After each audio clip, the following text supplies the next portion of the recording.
Hello students, so let's discuss about the trade settlements which came to India from the British East India Company and they established here in India. So where they established their situation was in Machilipatnam and other cities which we will be discussing now. The first English factories in India were set up at Machilipatnam and Surat in the early 17th century. By the end of the 17th century, the English established three presidency centers at Madras, Chennai, Bombay, Mumbai and Calcutta, Kolkata.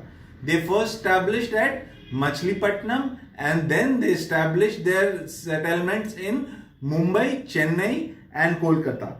Madras and Calcutta were fortified and called Fort St. George and Fort William respectively.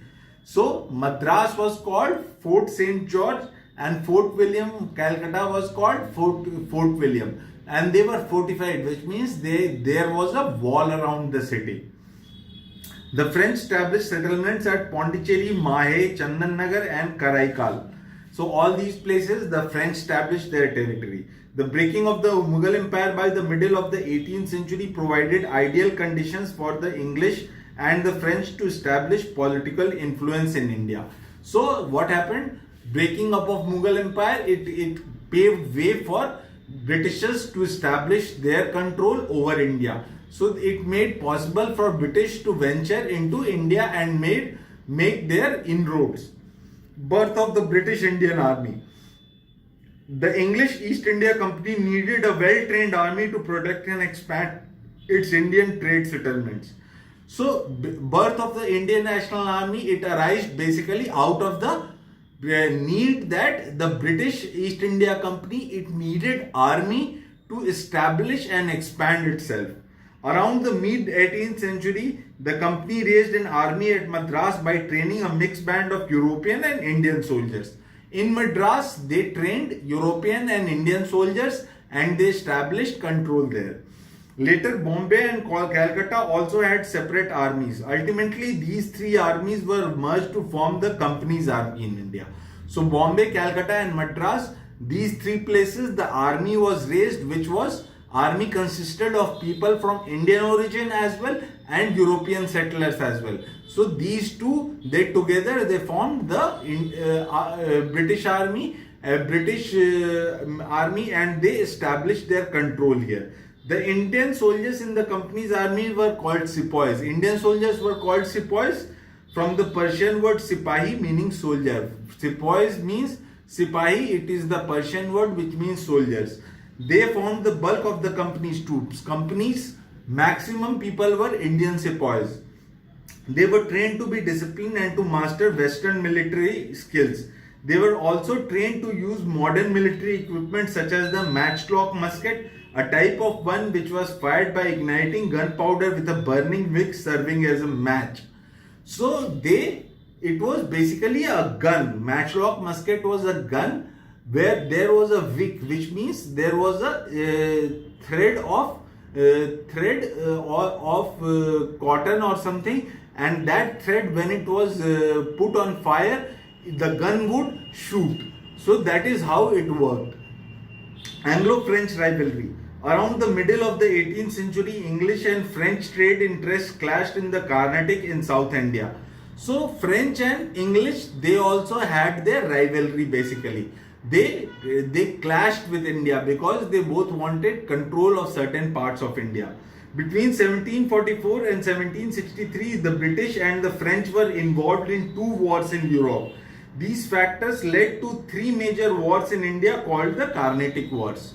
So this is what happened. The Carnatic Wars started in Europe. There was wars, and because there was wars in Europe, it also boiled down to India, and in India as well they had a war called Carnatic Wars.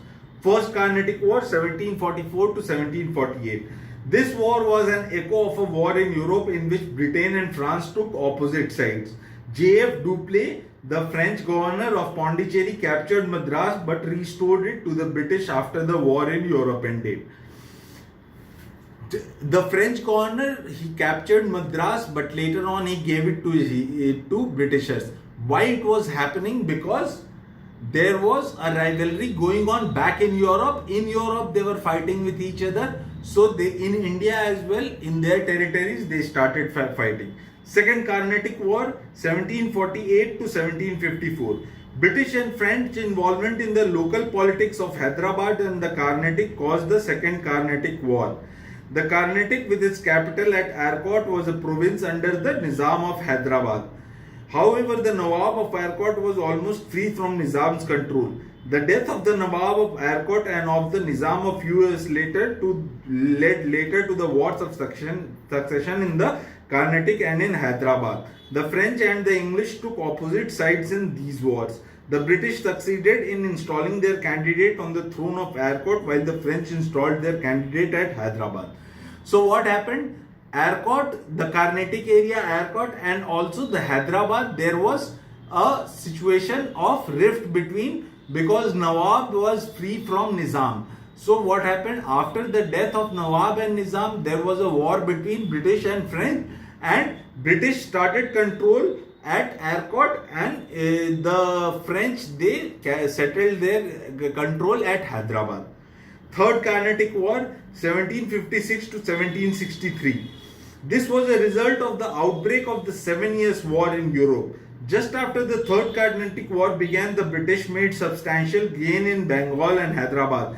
These gains helped them to defeat the French at Wandiwash in 1760. The French lost all their Indian possessions. These were restored to them by the Treaty of Paris, which ended the 7 Years' War. However, the French lost the right to fortify their Indian settlements. What happened since there was a war in Europe? What had happened? There was a 7 Years' War in Europe. So at Wandiwash they lost, and what happened? French wanted to establish their positions in India as well. But because after the Wandiwash War, French lost control of their Indian settlements too. Supremacy in sea battles and the shrewd leadership of Robert Clive helped the English East India Company to defeat the French and oust them as rivals in the Indian trade. Henceforth, the French ceased to be a political force in India. The British colonized India with the help of the company's well-equipped, well-trained and disciplined army. Supremacy. There was a supremacy in sea battles. Britishers were better seafarers. They used to travel well in seas. So, by the control of Robert Clive, he defeated French armies in the sea, and also the French, they lost their position to trade in India, because in the seagoing nations, Britishers were the best, and also French lost its political force in India because of they could not trade in India. So what happened? They lost control, and also Britishers, they gathered strength by their establishing their armies. They had already set up companies army from Madras, Calcutta and Bombay. From trading company to political power. With the French out of the way and a well-trained army at their disposal, the British rapidly transformed into a political power in India. Since the French were out of the way, Britishers used a monopoly. They gained everything and they established their political force in India. Conquest of Bengal. The first step towards British political supremacy was their conquest of Bengal. Britishers' first step was they came from Bay of Bengal and they established their position in Bengal. They became powerful in Bengal. Foundation of Calcutta. In Bengal, the English East India Company established its first trade settlement at Hooghly around 1651.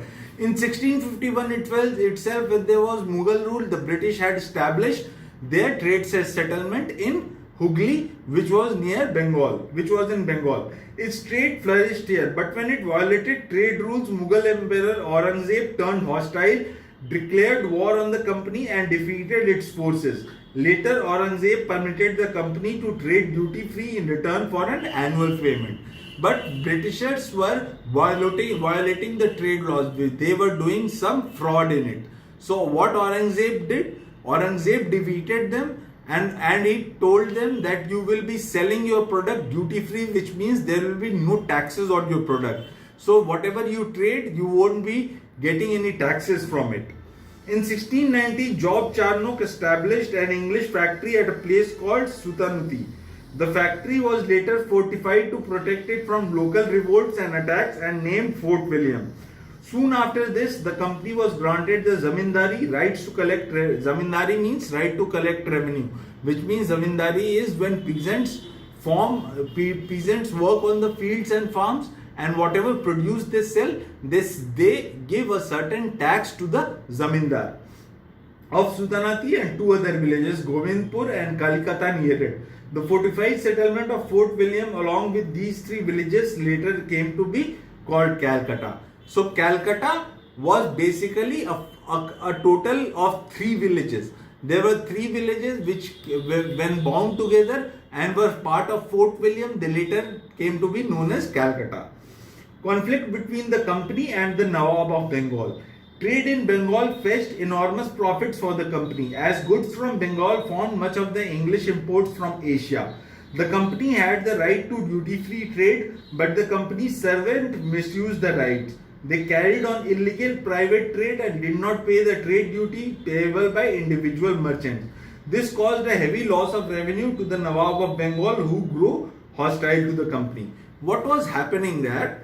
Britishers were traders during that time. So while they were trading, they were violating the trade laws and they were making their own profit. So the Nawab of Bengal, to whom the Britishers paid taxes, the Nawab of Bengal, he suffered heavily in the taxes because Britishers had started trading privately. So he turned hostile against the Britishers. Till the mid-18th century, Nawab Murshid Quli Khan and Nawab Ali Vardi Khan of Bengal kept strict control over the European traders and resisted the fortification of European trade settlements. Sirajuddaulah succeeded Ali Vardi Khan as Nawab in 1756. He drove the English out of Calcutta for expanding fortifications against his orders and misusing trading rights. But Robert Clive soon took charge of the company's forces in Bengal and restored the company's earlier positions and trade privileges by treacherous means. So what happened? When Nawab Sirajuddaulah, when he came to power, he forced the Britishers out of the Bengal territory. Because Britishers, what they were doing, they were fortifying their trading areas. They were building walls and making it their trade settlement area. So what he did, Sirajuddaulah drove them away. But when Robert Clive came into power, he used some bad means, and through those bad means, what he did, he established control of the trading posts again, and again they started trading.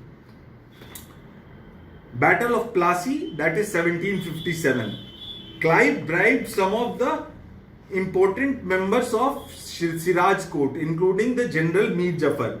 Clive's intrigues ultimately led to a battle of Plassey in 1757. Mir Jafar withdrew his troops from the battlefield. Siraj was defeated and killed. Clive bribed some people. Clive's bride, they were responsible for Battle of Plassey. The company made Mir Jafar the new ruler in return for a large sum of money, the zamindari of 24 parganas in Bengal and rights to free trade. The victory at Plassey transformed the company from a mere trading institution to a political force in Bengal. It also exposed the weakness of the Indian political system and began the process of British colonization of India. After the battle, the company with its own power made Mir Jafar the ruler of the place. But what happened in the due process, British were started colonization of India. They had started the colonization of India and they had started gathering control. Mir Jafar failed to meet the company's heavy monetary demands. So in 1760, the company deposed Mir Jafar and made his son-in-law Mir Qasim the Nawab of Bengal. In return, Mir Qasim gave to the company the zamindari of Bardhaman, Midnapur and Chittagong. So what happened? Mir Jafar was deposed and Mir Qasim was made the Nawab of Bengal. So what Mir Qasim did, he gave Britishers the zamindari, which means the land area was being controlled by Britishers in Bardhaman and Midnapur and Chittagong. Now, Battle of Buxar in 1764. Mir Qasim placed limits on the trade privileges of the company. The company declared war on him and defeated him in 1763. Mir Jafar was restored at the Nawab of Bengal. So Mir Qasim was defeated by Britishers, and again Mir Jafar was made the Nawab of Bengal. Mir Qasim entered into an alliance with Nawab Shujauddaulah of Awadh and Mughal Emperor Shah Alam II, who was then living in Awadh. So Mir Qasim, he came into an alliance with Shah Alam II and Mughal Emperor, and they were living in Awadh. The British defeated the combined forces at Buxar in 1764. By this victory, the British established unquestioned authority over Bengal and considerable influence over the ruler of Awadh and the Mughal Emperor. So British defeated the combined forces at Buxar in 1764, and they established authority over Bengal. Results of the Battle of Buxar. After Mir Jafar's death in 1765, the new Nawab of Bengal handed over the powers of military and criminal jurisdiction to the company. After Mir Jafar's death in 1765, after the Battle of Buxar, the company got the jurisdiction right as well. They already had land, now they got jurisdiction. That means they were now the power or the law. In the same year, Clive restored Awadh to Shujauddaulah. In return, Shujauddaulah paid a sum of money and ceded the districts of Kora and Allahabad to company. Awadh became a buffer state, which means a neutral. A buffer state is basically a neutral zone where all the parties can establish their practices, which would save Bengal from the direct impact of an invasion from the northwest. Through a Farman in 1765, Shah Alam II granted the company the Diwani. Through a Farman is basically a letter which is given, and Shah Alam II granted the company the Diwani, which means the office of revenue collector. That is what is a Diwan means. Of Bengal, Bihar and Odisha. So British, they got revenue collection as well of Bengal, Bihar and Odisha in a permanent basis. They got the control of these three. In return, the company gave him Kora and Allahabad and an annual tribute. Shah Alam II began to live in Allahabad under the company's protection. Now Shah Alam was living in company's protection, and also he was given Kora and Allahabad. The company became the virtual ruler of Bengal with full control over revenue collection and military and criminal jurisdiction. What happened? They had got control of the land, they had got control of military, they had got control of criminal jurisdiction, which means they were making the laws, they were in power. It used part of the revenue from Bengal to purchase Indian goods, meet administrative costs, and maintain troops. The Nawab's office was reduced to a position of responsibility without any control over the resources. So Nawab's office now was shattered basically. He was just using a position, but the control and everything was in British hands now. The company enjoyed power without any responsibility. This was the system of dual government. Although the on papers the government in power was the Mughal Empire, but Britishers was the people who were making laws and giving justice. So it was basically a dual government. There were two governments which were functioning. It lasted till 1772. Bengal suffered under this system. Increasing cooperation by the company's servants forced many people to abandon their lands and flee into jungles. This continued even a severe famine struck Bengal in 1770. In 1770, a severe famine struck Bengal. Famine means the situation where there is no food to eat, people are dying out of hunger. So in 1770, the Nawabs and they had to run to the jungles, and a severe famine struck in Bengal in 1770. While Bengal suffered, the company's servants grew prosperous. Most of them came from very humble backgrounds and received low salaries, but many of them acquired enormous wealth from illegal private trade in Bengal. When they returned to England, their wealth drew the attention and envy of the English society, which called them Nawabs, an adaptation of the Indian word Nawab. So what had happened? The British soldiers and British army, they came from humble background. They were not very rich during that time.